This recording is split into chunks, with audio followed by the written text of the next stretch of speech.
Y'all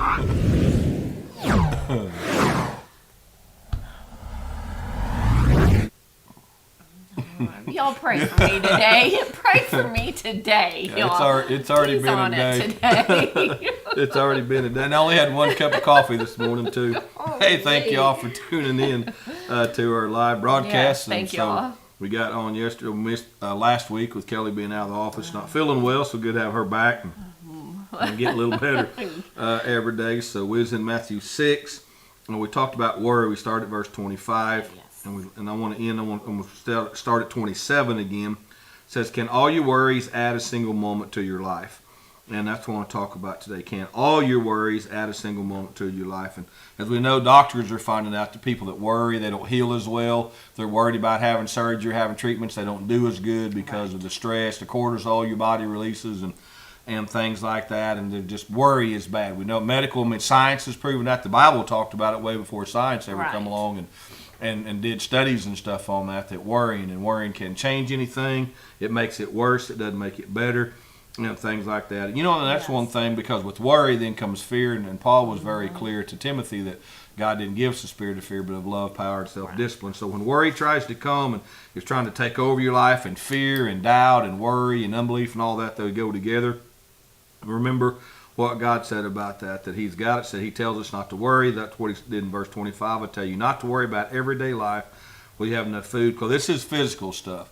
The spiritual attacks are going to come, but we get wrapped up more than we were. If we was concerned about the spiritual side of us as we were the physical side, if we took better care of our spiritual house as we do our physical house all the time, we're about mowing the yard, keeping everything clean and nice, and not everybody does that, but I'm a little bit bad about it. I guess let my grass get a little bit big, because I hate to mow grass. I hate to.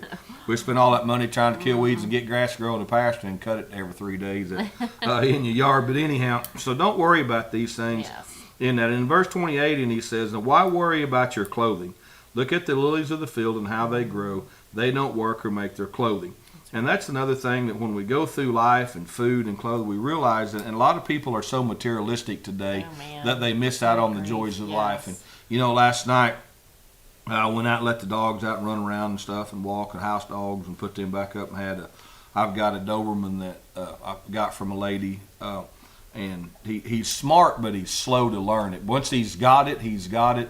But I've got a Dutch Shepherd, a boxer cross dog that, man, he picked up stuff in 5 minutes. He's got it. This dog will get it, but you just got to be a lot more patient with him. And once he's got it, he got it. Now, Sonny, the other dog, the Dutch Shepherd cross dog, he'll get spastic on you. You've got to go back and reteach him sometimes a week or 2, 3 weeks later. When you move on to something else, he'll forget. But so far, I call this black Doberman, tan Doberman dog, Ray, he'll get it real good, but I've got to be patient with him and not get all, push him too far, because he can't take it in that. But, as I was reading, I said that about the dogs. This ain't got nothing to do with worry. But as I was doing those dogs, I got done, had them both, teach them to stay right there by me, and had one on each side of me sitting down there. And one was sitting, one was laying.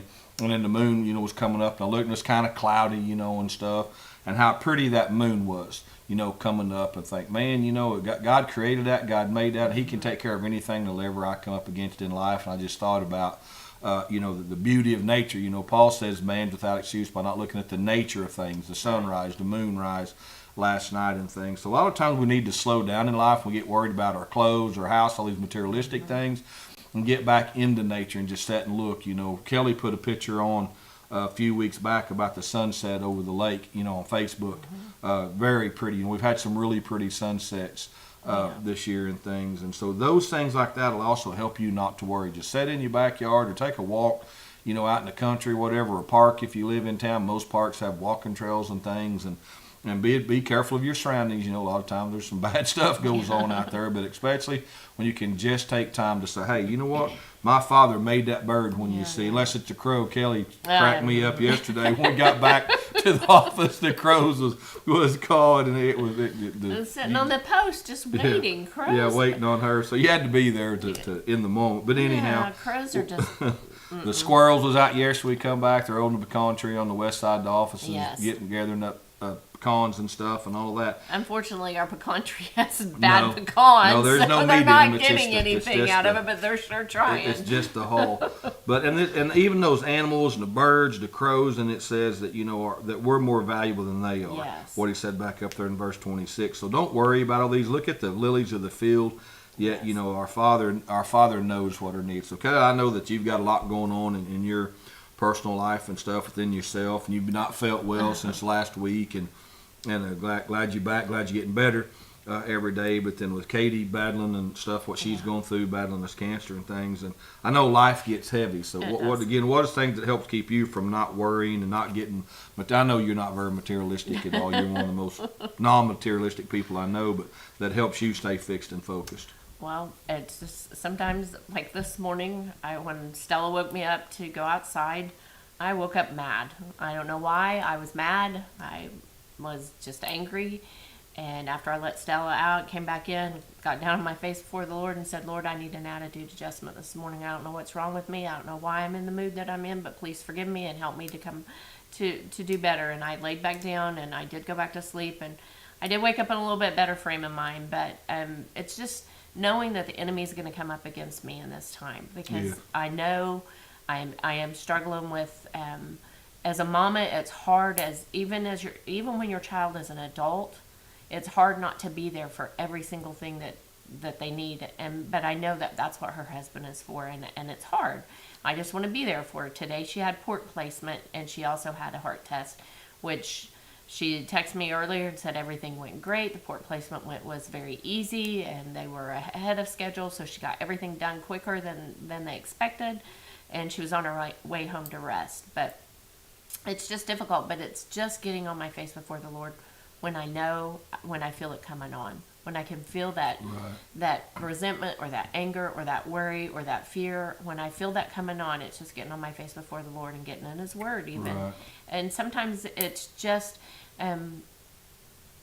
He puts the right person in front of me, or the right people in front of me that encourage me or give me what I need. I got a card yesterday from Wanda Hewitt in the mail, and it was just the sweetest, kindest, just to let me know that she was praying for me.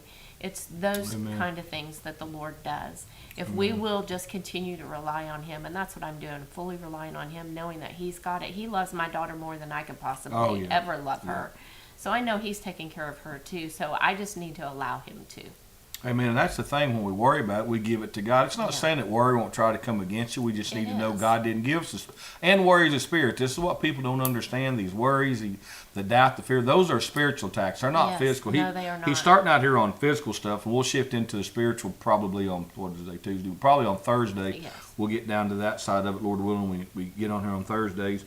But when you look at this, don't worry about the physical things too. God cares about the physical and the spiritual. But worry and doubt and fear, those are spiritual attacks. You can't. A lot of times we get depressed, and like me, when I would get stressed, I would eat. That's when I'd just go eat, make me feel better, get me honey bun, cup of coffee, and for at least 30 minutes I was okay. And then I'd get right back. The world was good. Then it wasn't good, and I weighed 300 pounds. My sugar was through the roof, and my cholesterol was through the roof, and I couldn't breathe, and couldn't walk more than 10 steps without stopping, couldn't get my shoes put on and all of that. So I made a change there. Yes. And for the physical change to happen in my physical body, I had to start worrying. Well, I got pins in my hip, I got plates in my pelvic bone, plate across, I got rods in my back. Right. Can I lift? Can I walk? What's that going to do? And I just had to lay that fear aside and say, Lord, help me to get through this in the physical side, but I had to get the mental and the spiritual side right before the physical took place. And so they go hand in hand.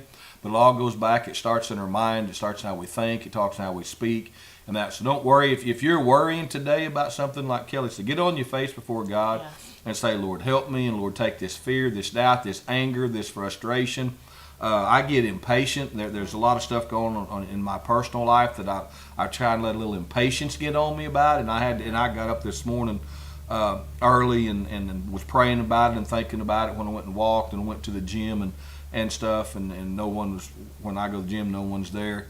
And and just praying about, Lord, help me with my impatience. Help me to wait on the plan. I know that you've got a future and a hope for me, but help me not to be impatient, that it don't turn into worry or frustration. And me, a lot of times, I'm not much of a worry. I don't worry about a lot of things too much, but I get impatient, I get frustrated, then I get angry. Yeah. Anger comes in and gets a hold of me at times. So just try to stay calm and cool and collected with the Lord, and He'll help you with it. So again, it's just trusting Him and not worrying about it. And again, what He said, and again, this comes from Jesus. I tell you not to worry.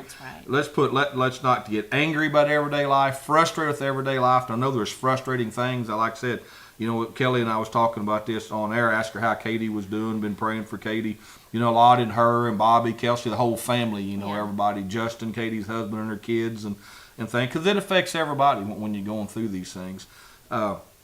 With that, but just also, I know no matter how old your kids get, my kids aren't as old as her. She had kids a little bit earlier than I did. My oldest is 25 and 23, and then the two boys are twin boys, Colt and Casey, are 20.